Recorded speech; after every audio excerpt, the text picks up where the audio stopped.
आज मैं अपने आप को बहुत ही भाग्यवान मानती हूँ कि आज मैं इस किसान आंदोलन में छोटू राम जी के गांव में यहाँ पर स्टेज पे मुझे इतना सुनहरे स्टेज के ऊपर मुझे मौका मिल रहा है बोलने का। तो सबसे पहले तो मैं अपनी माएँ, मेरी बहनें और मेरे बुजुर्ग जो बैठे हैं उनके हाथ जोड़ के माफी मांगती हूँ कि अगर मेरे से कुछ भी गलत बोला जाए, क्योंकि मुझे इतना ज्यादा एक्सपीरियंस नहीं है स्टेज के ऊपर बोलने का, क्योंकि मैं कलाकार हूँ। तो इस किसान आंदोलन में मुझे मौका मिला अपने किसानों की सेवा करने का। तो सबसे पहले तो मैं अपने बारे में बताना चाहती हूँ कि मेरे को ये सीख कहाँ से मिली और मैं कैसे मेरे अंदर ये जज्बा आया कि मैं किसानों के साथ खड़ी रहूं और उनकी आवाज हमेशा से बुलंद रखूं। मेरे पिता भी किसान आगू थे, उन्होंने अपनी सारी जिंदगी किसानों के हकों के लिए लड़ते हुए गुजार दी। तो उनको हमेशा से एक बेटी चाहिए थी। जैसे कि मैंने यहाँ पे अभी छोटू राम जी के बारे में भी सुना कि उन्होंने जब उनके घर पे बेटा नहीं हुआ था तो लोगों ने उन्होंने बोला कि आप दूसरी शादी कर लीजिए, और बट उन्होंने बोला कि पेशावर तक जो भी किसान पसीने की कमाई, हक की कमाई करते हैं वो सभी मेरे बेटे हैं। तो इसी तरह से मेरे पिता की भी हमेशा यही थिंकिंग थी कि मेरे को बेटी चाहिए शुरू से, और बेटी ऐसी चाहिए जो लोगों के लिए लड़े, लोगों के हकों के लिए अपनी आवाज हमेशा बुलंद रखे। तो वो तो नहीं रहे, उनको लगता था कि शायद वो जेल में जाएंगे, या फिर उनको हमेशा जो लोग गवर्नमेंट के खिलाफ बोलते हैं और अपनी आवाज बुलंद करते हैं गवर्नमेंट के खिलाफ, तो किसी न किसी तरीके से उनको उनका मुंह बंद करवा दिया जाता है, चाहे उनको मरवा दिया जाता है, चाहे उनको जेल में बंद कर दिया जाता है। तो उनको हमेशा से ये लगता था कि उनके साथ ऐसा कुछ होने वाला है।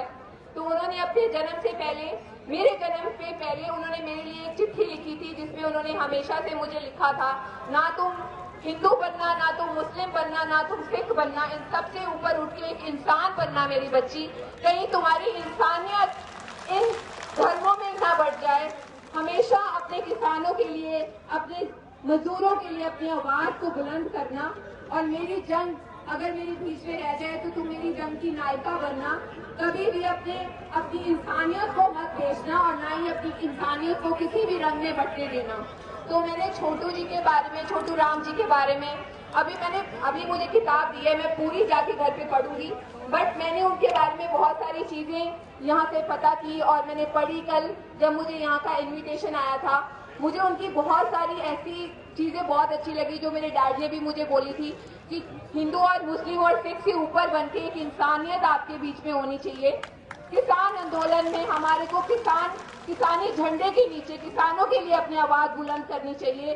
जैसे कि आजकल के इस आंदोलन में भी हम अपने इस भाईचारे की बात करते हैं, और जैसे कि हरियाणा ने हमारा किस तरह से साथ दिया है, पहले दिन से अब तक छोटे भाई की तरह हमारे साथ कंधा से कंधा मिला के खड़े रहे हैं। तो हम हरियाणा का तहे दिल से धन्यवाद करते हैं हमारे साथ पंजाब के साथ खड़े होने के लिए।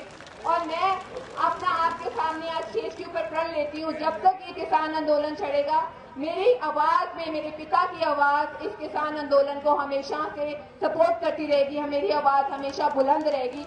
मुझे बहुत सारे फिल्म डायरेक्टर्स, बहुत सारे बॉम्बे से लोगों ने मुझे बोला, जब मैं किसान आंदोलन के बारे में पोस्ट डालनी शुरू की थी, तो मुझे बहुत सारे लोगों ने बोला, तुम्हारा तो करियर अभी शुरू हुआ है, तुम क्यों अपने करियर को खराब करके तुम्हें फिल्में नहीं मिलेंगी, तुम अंबानी अंडानी के खिलाफ बोलती हो, तुम मोदी के खिलाफ बोलती हो, तुम्हें ईडी की मेरे को धमकियां दी गई। मैंने बहुत सारी सच पीछे बातें बोली थी, तो मुझे बहुत सारी धमकियां मारने की भी दी गई।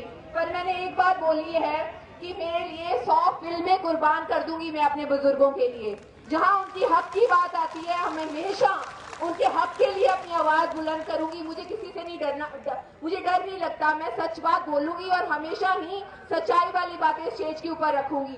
मैंने हमेशा, मुझे किसी किसान जथेबंदी के लीडर ने नहीं आज तक बोला कि सोनिया तुम्हें ये बोलना चाहिए। मैं हमेशा उनकी रिस्पेक्ट करती हूँ, क्योंकि उन्होंने अपनी सारी जिंदगी अपने किसानों के लिए दी है। हमारे साथ जोगिंदर बापू जी, इन्होंने अपनी सारी जिंदगी किसानों के लिए ली है। हम आगे जितने भी कलाकार हैं, हम हमेशा यही बोलते हैं कि हम आगे जाके इनके सामने एक वॉलंटियर की तरह इनकी जॉब करेंगे। हम सबको बताएंगे कि क्या करना चाहिए, जो हमें यहाँ से एक ऑर्डर आएगा, एक डिसिप्लिन तरीके के साथ, जो हम शुरू से बोलते आ रहे हैं। क्योंकि हमारे जितने भी लीडर्स हैं किसान के, उनके पास सालों का एक्सपीरियंस है। वो हमारे लिए टेबल टॉक करते हैं गवर्नमेंट के साथ, तो हमारा ये फर्ज बनता है कि हम उनकी रिस्पेक्ट करें, उनकी रिस्पेक्ट और उनकी शान के खिलाफ कभी एक शब्द भी ना बोलें। तो मेरी यही सभी के सामने हाथ जोड़ के प्रण होता है कि सभी यूथ को यही कहना चाहती हूँ मैं कि सोशल मीडिया पे भी बहुत सारे लोग, बहुत सारे आईटी सेल्स हैं जो कि आरएसएस या बीजेपी गवर्नमेंट के आईटी सेल्स हैं, उनके पास करोड़ों रुपए हैं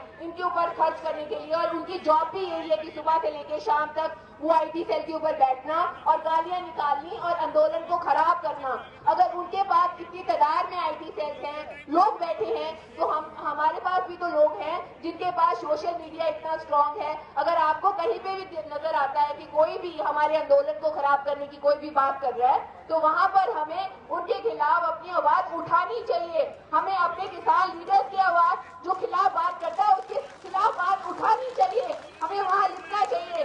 जब वहां पर 10 कमेंट खराब आते हैं उनके खिलाफ, तो हमें वहां पर 100 कमेंट उनके हक में डालने चाहिए, ताकि बीजेपी गवर्नमेंट को, आरएसएस को पता चले कि हमें आईटी सेल भी हमारे फेल है इनके सामने।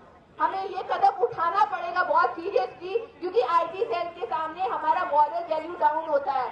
मैं कितनी भी सच बात बोलूं, मैंने अगर किसी इंटरव्यू के बीच में जिन्होंने आंदोलन खराब करना है उसके नीचे वो आईटी सेल के थ्रू 1000 कमेंट गलत डालेंगे, बट ये हमारा फर्ज बनता है कि जो लोग हमारे हक के लिए बात करते हैं, जो अपनी जान तली पे रख के बात करते हैं, हमें उनको सपोर्ट करना चाहिए, हमें हर घड़ी उनके साथ खड़े रहना चाहिए।